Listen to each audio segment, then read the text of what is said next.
Hello everybody. Welcome back to GH Spoilers channel. Today, we will learn about the issue that could redefine the Corinthos legacy forever. The unexpected letter left behind by Natalia before her tragic death that reveals a shocking paternity twist involving Marco, Sidwell, and Sonny himself. This storyline, heavy with emotional revelations, rewritten history, and complex character consequences, is bound to change the dynamic in Port Charles in ways no one could have predicted. In a stunning posthumous twist, Natalia's final words carry a confession that shakes Sonny to the core. Marco is not Sidwell's son.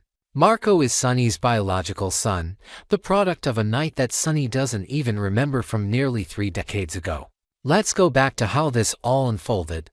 Natalia's death had already left a lasting impact on the Corinthos family and the entire Port Charles community. Found lifeless in her apartment under suspicious circumstances, her final days were marked by heartbreak, betrayal, and despair. The woman who once fought so fiercely to build a new life had been crushed under the weight of secrets, both hers and those around her. But just when everyone believed her story had ended, a new chapter began, sealed in an envelope she left behind for Sonny. Delivered by a nurse at General Hospital who found it among Natalia's personal effects, the letter bore Sonny's name in handwriting both elegant and hesitant. It was clearly written in haste, but not without intention. It wasn't just a farewell, it was a truth bomb, carefully timed to detonate only after Natalia's death. Sonny sat alone in his office when he opened the letter. His hands trembled slightly as he unfolded the pages. What he read inside would change everything he believed about the past, about Natalia, and most of all about Marco. Natalia began the letter by recalling their first meeting, that the one Sonny believed had taken place just a few years ago, but one that occurred nearly 30 years earlier. According to Natalia, they had crossed paths in a small-town bar outside of Miami. It was a brief encounter, one that didn't seem significant at the time. She described it vividly: a man with fire in his eyes, scars on his soul, and a charm that was impossible to resist. She hadn't known his name then. He had been traveling under an alias, laying low during a volatile time in his early days building what would become the Corinthos organization. That night, according to Natalia, turned into one of passion, intense and fleeting. The next morning, he was gone. No phone number, no full name, just a memory, and later, a realization: she was pregnant. That child, Natalia explained in the letter, was Marco. At the time, she told no one. Sidwell had come into her life later, and when Marco was a toddler, he stepped in and raised him as his own. It was easier that way. Simpler. Natalia never had a chance to reconnect with Sonny, never even knew his real name until years later, when she saw him on the news. By then, Marco was a teenager, and the moment to reveal the truth had passed. Or so she thought. But as years went on and her path finally brought her to Port Charles, Natalia knew it was only a matter of time before past and present collided. Her relationship with Sonny grew complicated. She didn't intend for it to evolve the way it did, but the deeper she got, the more guilty she felt. She saw the irony of it all: how Sonny, unaware, was so close to his son and yet so distant. And worse, how Marco had spent his entire life believing that Sidwell, a man known for manipulation and control, was his biological father. Near the end of the letter, Natalia revealed that she had done the only thing she could to clear her conscience. She had conducted a DNA test between Marco and Sonny. The results were enclosed in the envelope. And there it was, stapled to the back of the letter, the paternity report, sealed and signed by an independent lab, confirming with 99.9% certainty that Sonny Corinthos is Marco's biological father. Sonny dropped the letter. His heart pounded. His mind raced. In that moment, the weight of what Natalia had carried and now passed on to him settled squarely on his shoulders. Marco, his son, the man who currently despised him, the man who blamed him for Natalia's death, the man who had no idea that he had been living a lie his entire life. Sonny leaned back in his chair, silent. He couldn't remember the night Natalia described. It was possibly his early years were filled with travel, aliases, and a string of brief encounters he'd buried in memory. He wasn't proud of the life he'd lived before becoming a father to Michael, Christina, Dante, and the rest of his family. But nothing could change the truth now. And this truth threatened to rip everything apart. What was he supposed to do? Tell Marco? Could he just walk up to a man who hated him and say, I'm your real father. Would Marco even believe him? And what about Sidwell? Did he know? Did he suspect? Did he use that suspicion to control Natalia all these years? Was this part of why he hated Sonny so deeply? Could Sidwell have always known and used that information to manipulate both Natalia and Marco? Sonny considered telling someone who made Carly or Dante, but even that seemed impossible at the moment. It was too raw, too personal, too dangerous. He knew one thing for sure: Marco couldn't find out the truth like this. Not through a report, not through secondhand gossip, and certainly not while emotions over Natalia's death were still burning hot. The man already wanted to destroy Sonny. Learning that Sonny was actually his father could send him over the edge. Yet keeping this secret would only grow more complicated. DNA leaves a trail. Eventually, someone would uncover it. The truth always finds a way to rise. Sonny was torn between revealing the truth and protecting Marco from even more pain. Marco had grown up believing in a version of his life that was a lie, but that lie had given him identity, purpose, a name. What would happen if that identity was shattered? For Sonny, the challenge wasn't just logistical, it was emotional. He had failed Natalia. He had underestimated her pain. He had cast her out when she needed support. And now, she was gone. The letter was her final act of honesty, a final attempt to right what had gone wrong. The emotional toll of all this began to seep into Sonny's day-to-day actions. He became quieter, more withdrawn. Jason noticed.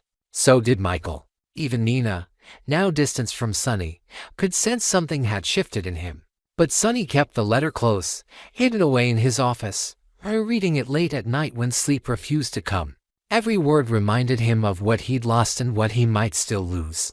In the meantime, Marco continued to grieve Natalia's death and deepen his rage towards Sonny. He organized a small memorial for her, separate from the funeral Sidwell had orchestrated. He spoke emotionally about the sacrifices she'd made, the strength she carried, and the pain she endured. The crowd was moved, but Sonny did not attend, not because he didn't care, but because he knew his presence would only inflame tensions. And still, the question loomed: what would Sonny do with the truth? Would he tell Marco everything, risk another explosion, and hope for reconciliation someday? Would he sit with the secret, watching from afar as the son he never knew resented him with every fiber of his being? Would he confront Sidwell, demanding answers and clarity about the years Natalia spent protecting the truth? Sonny was now faced with the heaviest choice of his life, not one involving crime, power, or territory, but one rooted in fatherhood, regret, and legacy. This story is far from over. Natalia's final letter may have been her last breath, but it was also the first beat of a new story, a story about truth, family, and what it means to discover that everything you thought you knew was built on a lie. Next, we will dive deep into the tumultuous storm brewing in Port Charles this summer, where Drew Quartermain's sinister blackmail plot against Dr. Portia Robinson threatens to upend lives, shatter families, and shake the very foundation of General Hospital itself.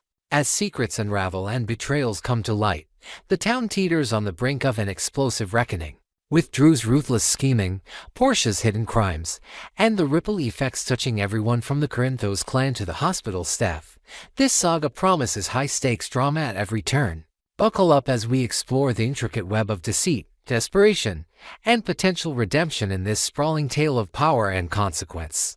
Drew's blackmail, a ticking time bomb in Port Charles. In the heart of Port Charles, a dangerous game of cat and mouse unfolds as Drew Quartermain wields a devastating secret over Dr. Portia Robinson. Armed with evidence of Portia's unethical actions, specifically her manipulation of Heather Weber's medical tests and a chilling ketamine-related scheme, Drew has ensnared her in a suffocating web of control. His leverage isn't just a tool for personal gain, it's a weapon in his fierce custody battle for Amelia and Wiley Corinthos, children he shares ties with through Willow Corinthos. But this isn't a quiet manipulation tucked away in shadowy corners. Drew's machinations are growing louder, riskier, and more reckless by the day. A recent press conference where he brazenly framed Tracy Quartermain for a fabricated crime has raised eyebrows across town, painting a target on his back. Whispers of suspicion now echo through the halls of General Hospital and beyond, with figures like Curtis Ashford beginning to piece together the sinister puzzle. If Curtis uncovers the full extent of Drew's hold over Portia, perhaps through a leaked hospital memo or an anonymous tip from a disgruntled staff member, fallout could be catastrophic. Drew's carefully constructed house of cards might collapse under the weight of his own arrogance, leaving us to wonder, will he face the consequences? Or will he slither out of accountability once more by pinning the blame on someone else? Portia's secret crimes, a career and family on the brink. At the center of this maelstrom stands Dr. Portia Robinson, a woman whose past misdeeds are catching up with her at a breakneck pace. Her tampering with medical records and involvement in a drug-related plot involving ketamine are not just professional breaches, they're crimes that could strip her of her medical license, her freedom, and the trust of those she holds dear. Portia has kept this darkness hidden from her husband, Curtis Ashford, and her daughter, Trina Robinson, weaving a fragile facade of normalcy while dread festers beneath the surface. But the walls are closing in. Rumors swirl that law enforcement, possibly spurred by a tip from an insider like Ezra Boyle, a disgruntled former colleague with a grudge, or Kai Taylor, a mysterious figure with ties to Heather Weber's past, might be closing in for an arrest. Should the authorities act, the repercussions would be seismic not only for Portia but for General Hospital itself, which could face a public relations disaster as headlines scream of corruption within its walls. Imagine the scene: Portia, cornered and desperate, sitting across from Curtis in their dimly lit living room, the weight of her confession hanging heavy in the air. She pleads for understanding, her voice trembling as she reveals the extent of her mistakes. But Curtis, already scarred by past betrayals, might not be ready to forgive. His anger could boil over, leaving Portia isolated in her hour of greatest need. Will she crumble under the pressure of a potential arrest, or will she fight to protect her family, even if it means sacrificing herself to shield Drew's involvement unwittingly? A marriage in crisis, can trust be rebuilt amidst betrayal? Portia's personal life hangs by a thread as the specter of her secrets threatens to destroy her marriage to Curtis Ashford. Curtis, a man who has weathered his own share of heartbreak, is already reeling from the fallout of Portia's hidden truths. The discovery of Drew's blackmail could be the final straw, pushing him further away from Portia and into the comforting, familiar arms of his ex, Jordan Ashford. Their rekindled connection, fueled by shared history and unresolved emotions, simmers in the background, adding another layer of tension to an already volatile situation. Portia, desperate to salvage what remains of her family, might consider a drastic move, perhaps turning herself into a martyr by taking full responsibility for her actions in hopes of earning Curtis' forgiveness. Picture her standing before a judge, her head held high as she accepts the consequences, believing it's the only way to prove her love and devotion.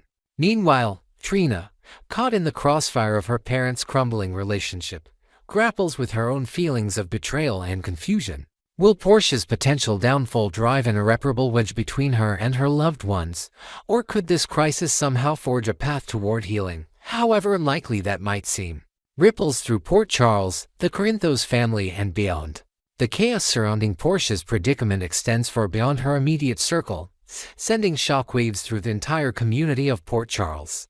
The Corinthos family, ever entangled in the town's drama, stands poised to exploit the situation to their advantage.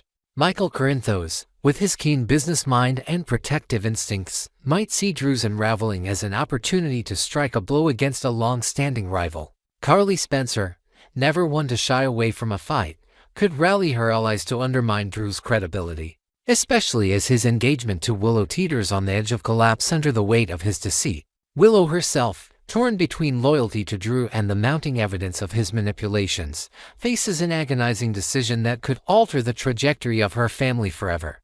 Meanwhile, General Hospital becomes a battleground of whispers and accusations, with staff members divided over Portia's actions and the hospital's reputation hanging in the balance. Could a high-profile arrest of a respected doctor ignite a firestorm of public scrutiny, or will Drew's cunning keep him one step ahead, deflecting blame onto others while he rebuilds his empire from the ashes? Drew's empire at stake, will power prevail over justice? Drew Quartermain's calculated power play has positioned him as both puppet master and potential pride in Port Charles. His blackmail of Portia was meant to secure his dominance, not just in the custody battle for Amelia and Wiley but in the broader landscape of influence within the town. Yet, every move he makes seems to draw more eyes, more suspicion, and more danger. Anna Devane, with her relentless pursuit of justice, has already begun sniffing around the edges of Drew's schemes, her seasoned instincts telling her that something is deeply amiss.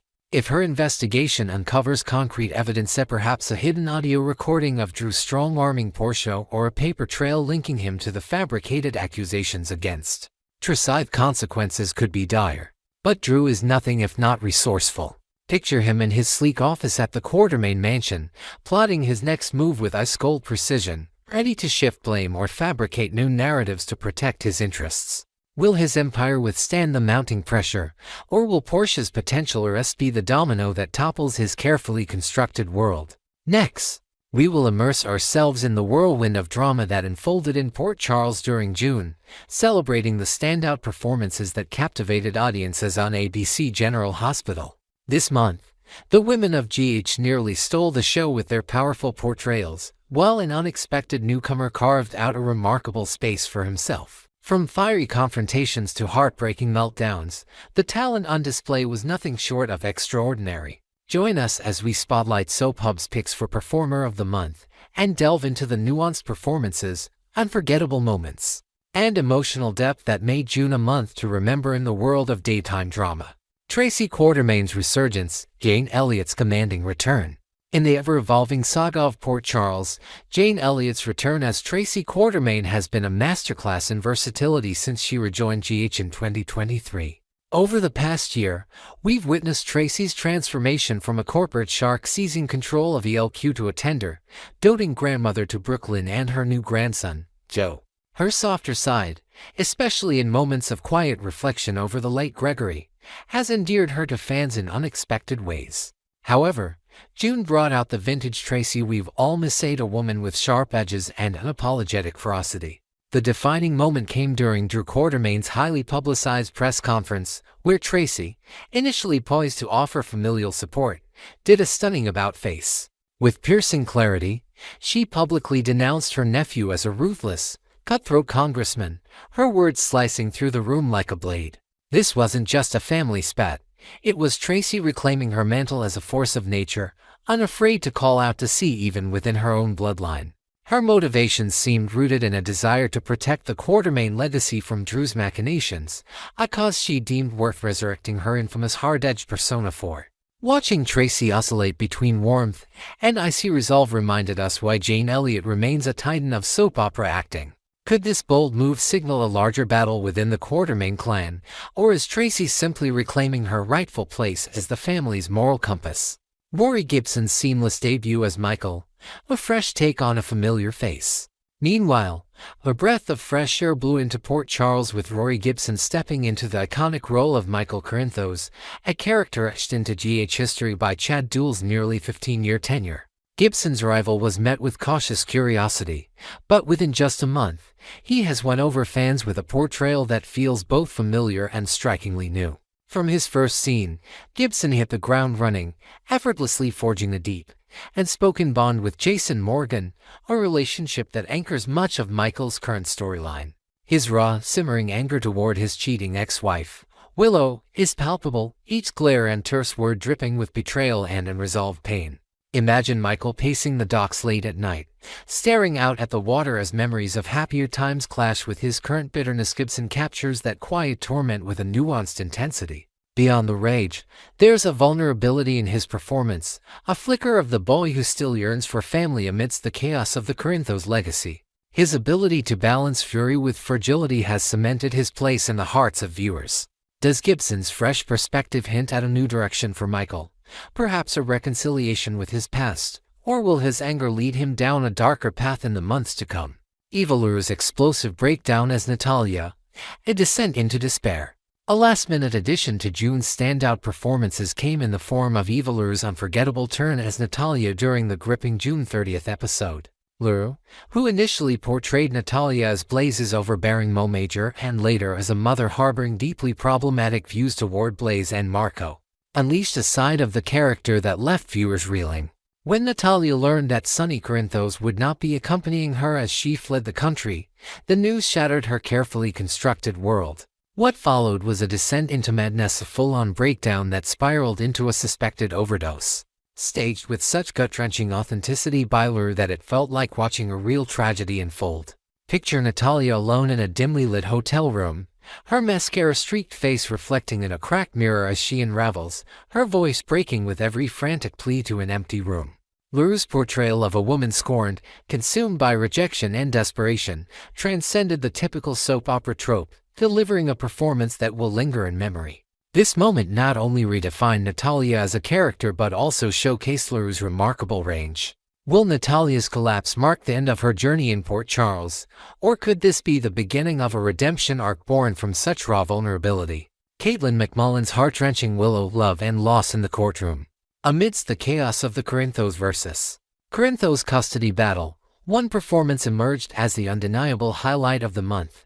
Caitlin McMullen as Willow Corinthos, crowned Soap Hub's Performer of the Month. Playing a character who has transitioned from a beloved heroine to a deeply divisive figure is no easy feat, yet McMullen has embraced the challenge with unparalleled depth. On one hand, she portrays Willow as a woman utterly bewitched by love, her eyes shining with a blind devotion to her new partner that borders on obsession.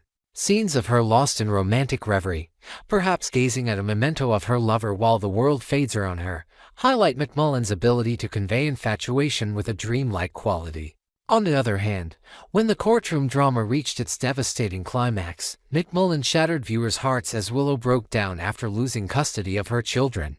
Her sobs echoed with a visceral pain, each tear a testament to a mother's anguish over being separated from her babies. Picture her collapsing onto a courtroom bench, clutching a child's toy as mascara runs down her cheeks, the weight of her choices crushing her spirit. This duality between a fool in love and a broken mother showcases McMullen's extraordinary talent. Can Willow recover from such a profound loss, or will this heartbreak push her into even more reckless decisions under love's dangerous spell? June's legacy, a month of unforgettable drama in Port Charles. As we reflect on June's roller coaster of emotions at General Hospital, it's clear that the women of Port Charles, along with a stellar newcomer, have delivered performances that will resonate with fans for months to come. Jane Elliott's Tracy Quartermain reminded us of the power of legacy, striking with precision when it mattered most. Rory Gibson's Michael Corinthos breathed new life into a storied role, balancing rage with raw humanity. Eva Lure's Natalia gave us a haunting glimpse into the fragility of a fractured mind, while Caitlin McMullen's Willow Corinthos tore at our heartstrings with a portrayal of love and loss that felt all too real. Together, these actors painted a vivid tapestry of conflict, heartbreak, and resilience, proving once again why GH remains a cornerstone of daytime television. What new surprises await in July?